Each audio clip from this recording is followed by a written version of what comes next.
Salom, terimalah warta dari Bukit Fajar, jadikanlah mereka muridku. Dalam nama Bapa dan Putra dan Roh Kudus, amin.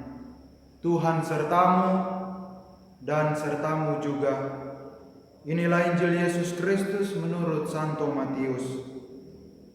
Dimuliakanlah Tuhan. Pada suatu hari, Yesus memanggil ke-12 muridnya dan memberi mereka kuasa untuk mengusir roh-roh jahat dan melenyapkan segala penyakit serta segala kelemahan. Inilah nama ke-12 rasul itu. Pertama, Simon yang disebut Petrus dan Andreas saudaranya, Yakobus anak Zebedeus dan Yohanes saudaranya, Filipus dan Bartolomeus, Thomas dan Matius pemungut cukai, Yakobus anak Alfeus dan Tadeus, Simon orang Zelot dan Yudas Iskariot yang mengkhianati Yesus.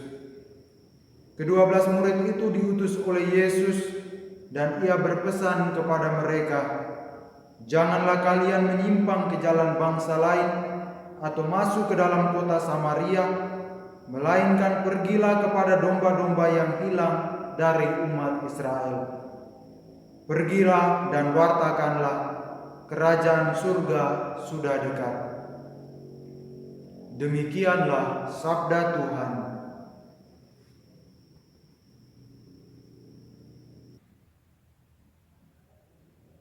Saudara dan saudariku yang terkasih dalam Tuhan kita Yesus Kristus, pemimpin yang baik menaruh kepercayaan kepada bawahannya. Ia akan memberikan kesempatan kepada bawahannya agar dapat berkembang, sehingga keberhasilan usaha merupakan hasil kerjasama tim. Demikian pula dengan Yesus.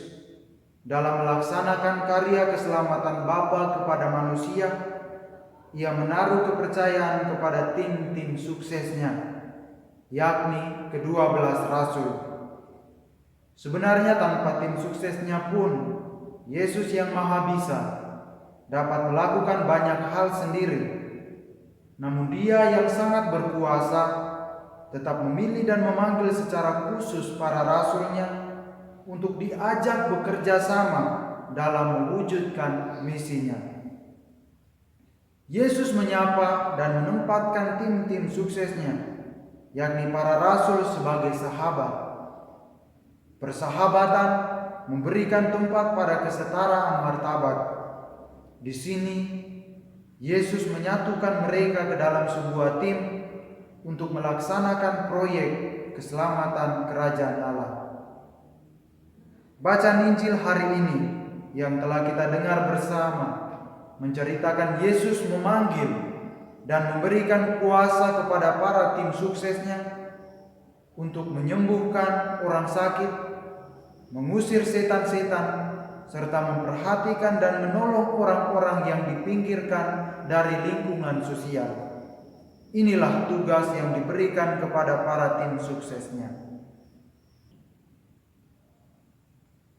Sebagai manusia, ketika menjalankan tugas dan perutusan, penyimpangan-penyimpangan tentu dapat terjadi. Maka Yesus dalam hal ini mengingatkan para rekan kerjanya agar memperhatikan dua hal. Pertama, tidak menyimpang ke jalan bangsa lain. Kedua, memfokuskan perhatian pada pewartaan kerajaan Allah. Menyimpang berarti bergeser dari fokus. Terfokus berarti mengesampingkan semua hal yang lain dan memusatkan pandangan ke satu titik. Kerajaan Allah menjadi fokus, berarti ia harus didahulukan dan diutamakan. Mendahulukan kerajaan Allah berarti mementingkan apa yang menjadi kehendak Allah, dan kehendak Allah adalah apa yang baik dan benar. Maka harus diprioritaskan kapan dan di mana saja. Perlu kita ingat bahwa tidak semua hal baik adalah benar.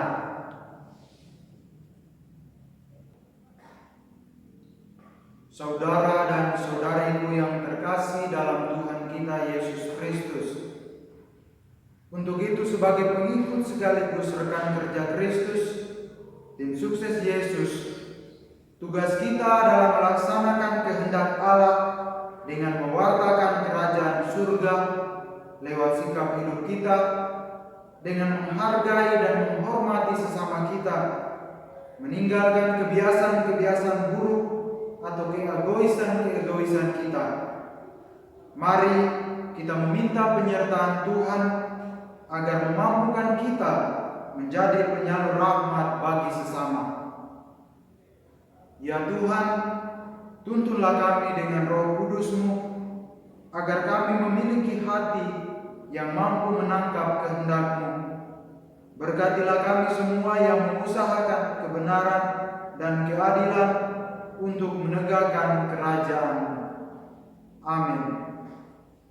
Pergilah, engkau diutus. Dalam nama Bapa dan Putra dan Roh Kudus. Amin.